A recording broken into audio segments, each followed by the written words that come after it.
अस्सलाम वालेकुम वरहमतुल्लाहि वबरकातुहू। और भाई लोग सब खैरियत से हैं? तो बिना टाइम वेस्ट करे इसका टॉपिक स्टार्ट करते हैं। बिस्मिल्लाहिर्रहमानिर्रहीम। तो कल एक न्यूज़ मेरे सामने आ गई थी। एक बहुत ही अफसोसनाक बात है। ज़िला कानपुर के अंदर अपने एक मुस्लिम भाई ने जो किया था, वो हरकत में आप सबके सामने रखना चाहता हूँ। वो एक न्यूज़ है, लेकिन उस न्यूज़ के हवाले से ही भी बोलना है और अपने इस्लाम में क्या बोला है उस हिसाब से भी आपसे बात करनी है इंशाअल्लाह। अल्लाह के तौफीक से अल्लाह जो जो दिमाग में डाले वो आपके सामने रखता जाऊँगा, ठीक है ना।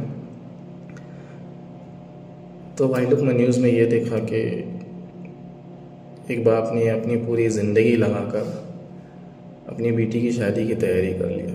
पूरी ज़िंदगी, आपको तो पता ही है, घर के अंदर जब बेटी होती है तो माँ बाप बचपन से जैसे ही पैदा हुए तब से फिक्र करते हैं। बहुत कम लोग हैं जो नहीं सोचते, ठीक है। और जो साहिब इतात है उनका तो मसला ही है, लेकिन वो भी तो सोचता है। हर बाप सोचता है, यानी कि सही है ना। हो सकता मैं कहीं गलत ना हो जाऊँ, फिर आप बोले कि यार अगर हम वापस पैसा है तो हम नहीं सोचते। हम भी तो सोचते हैं, हर बाप सोचता है, बेशक सोचना भी चाहिए। तो उसने अपनी पूरी ज़िंदगी लगा दी, पूरी अपनी ज़िंदगी की कमाई लगा दी। जो जो सामने वाले ने दहेज बोला वो दे दिया। उसके बावजूद भी 24 घंटे के अंदर उस जाहिल इंसान ने उस बाप की बेटी को, उस बहन को घर भेज दिया। वजह क्या? दहेज। सब में बड़ा मसला होता है दहेज का। जो जो उसने मांगा उसने वो अफोर्ड भी नहीं कर सकता था, फिर भी उस बाप ने अपनी बेटी की खुशी की खातिर सब कुछ कर दिया जो जो उसने मांगा, ठीक है। उसके बावजूद भी उस जाहिल इंसान ने उसको भेज दिया। क्यों? कि भाई तेरे अब्बू ने बोले थे कि दहेज के अंदर बुलेट भी तो देना है, तो बुलेट क्यों नहीं मिला। वो गाड़ी के चक्कर में उस जाहिल इंसान ने उस बेटी को उसके घर वापस भेज दिया। फिर वो लोग कहीं केस वगैरह दर्ज करा के अपना मसला हल कर रहे थे। माँ बाप की आँख से आंसू निकल रहे थे, उस बाप की आँख से आंसू निकल रहे थे जो अपनी पूरी ज़िंदगी भर की कमाई अपनी बच्ची के लिए जमा करके रखी, और उसका इतना बड़ा दिन उसके ज़िंदगी में, एक बाप के लिए बेटी का निकाह सब में बड़ा, ज़िंदगी में उसके सब में बड़ा दिन होता है। क्योंकि अपने कलीजे का टुकड़ा किसी के हाथ में सौंपना ये बहुत बड़ी बात होती है। हम नहीं समझ सकते क्योंकि हम लड़के हैं। हाँ, अगर हमको बहन है या हम किसी के बाप है तो शायद हम समझ सकते, सही है ना। क्योंकि जब अगर हम बैचलर हैं, अब जैसे मेरा निकाह हुआ है, कोई बैचलर है, कोई बाप है, वो सब बैचलर तो कभी नहीं समझ सकता। वो तो अभी अपने चक्करों में घूम रहा होगा, कहीं रिश्तों की तलाश में, कोई हलाल रिश्तों की तलाश में, कोई हराम रिश्तों की तलाश में। बहरहाल टॉपिक ये नहीं है। तो उस बाप की आंख से आंसू निकल रहे थे। जितनी पूरी जमा पूंजी उसने लगा दी उस पर, उसके बावजूद भी वो उसके मकसद में कामयाब नहीं हो पाया। एक जाहिल इंसान के हाथ में अपनी बेटी सौंप दिया, जो सिर्फ़ और सिर्फ एक छोटी सी मामूली सी गाड़ी के चक्कर में उनकी अरमानों का गला घोट दिया। तो मुझे बताओ, ये सही है? अब आते हैं अपने टॉपिक की तरफ।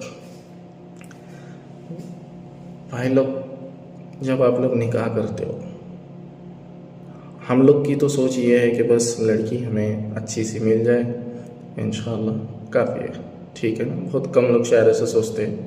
फिर भी मेरा बोलना है, चाहे कितना बड़ा पढ़ा लिखा भी इंसान हो, ग्रेजुएशन कंप्लीट हो या किसी अच्छी जॉब पर हो, सबके अपने माँ बाप की यही होती है कि बच्ची नेक मिले, दीनदार मिले, अच्छे घराने से हो, अच्छा ख़ानदान हो, मेरे बच्चे के सामने इज़्ज़त करे वो लोग,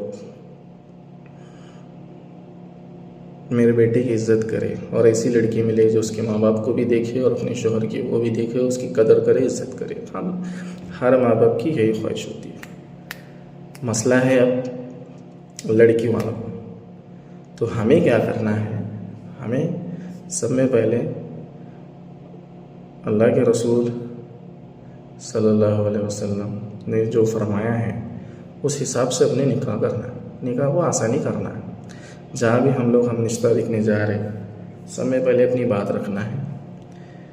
हाँ, अगर आप सामने वाले साहब इताअत है, उनकी खुशी से उन्हें कुछ देना चाहते हैं, वो बात की बात है, वो खैर करें। लेकिन आप कोशिश ये करो कि जितना हो सकते इंडिपेंडेंट बनो। अपने हाथ से जो होता है वो तुम खुद करो ना। सही है। ये दहेज जैसी बला या दहेज जैसी आफत से हम सबको बाहर निकालना है इंशाअल्लाह। क्योंकि माँ बाप अपनी बच्ची ही देते हैं, यही बहुत तुम्हारे लिए बड़ी बात है। क्योंकि एक बच्ची को छोटी से बड़ा करना, 20 साल तक उसकी हिफाजत करना, उसका ध्यान देना, उसके बाद एक अनजान आदमी के हाथ में सौंपना, ये तो बहुत बड़ा मसला है। नहीं, अपना कलीजा निकाल कर अगर किसी ने मांगा, भाई तेरा कलीजा दे दे, तो वो निकाल के दे सकता? नहीं दे सकता। सेम बेटी का मैटर यही है।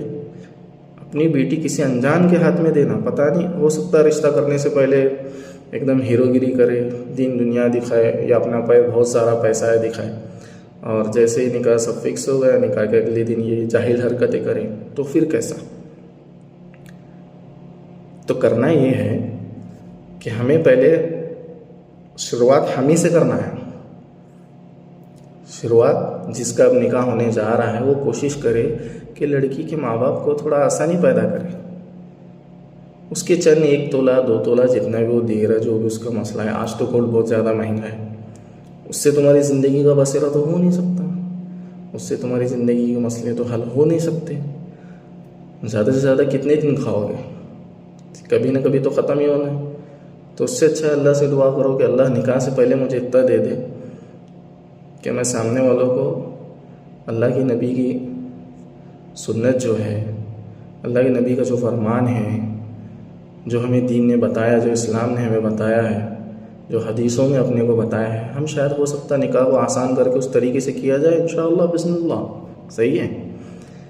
क्योंकि लड़की वालों को हमें कुछ नहीं चाहिए, ना उनका खाना भी चाहिए। फिर बाद में बोलेंगे भाई 11 वाले, अरे भाई 11, 12, 13, 24 नहीं रहता।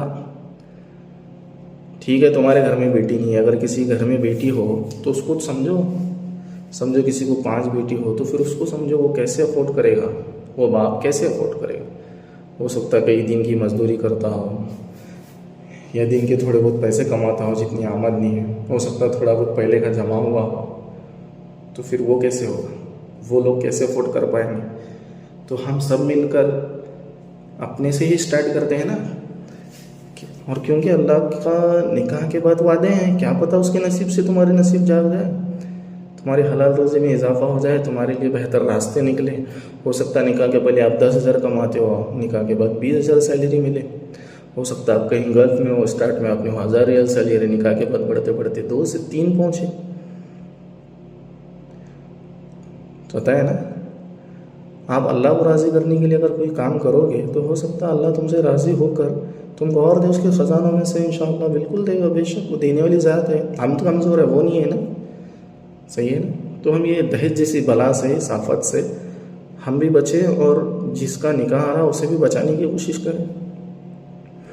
और लड़की वाले, मेरी माँ बहनों, मेरे माँ बाप, अगर तुम लड़का दे रहे हो, वेल सेटल, वेल एजुकेटेड देखने से बेहतर है सब में पहले देखो उसकी ज़िंदगी में दीन है, वो अल्लाह कर रहा, उसके फैमिली की ज़िंदगी में दीन है।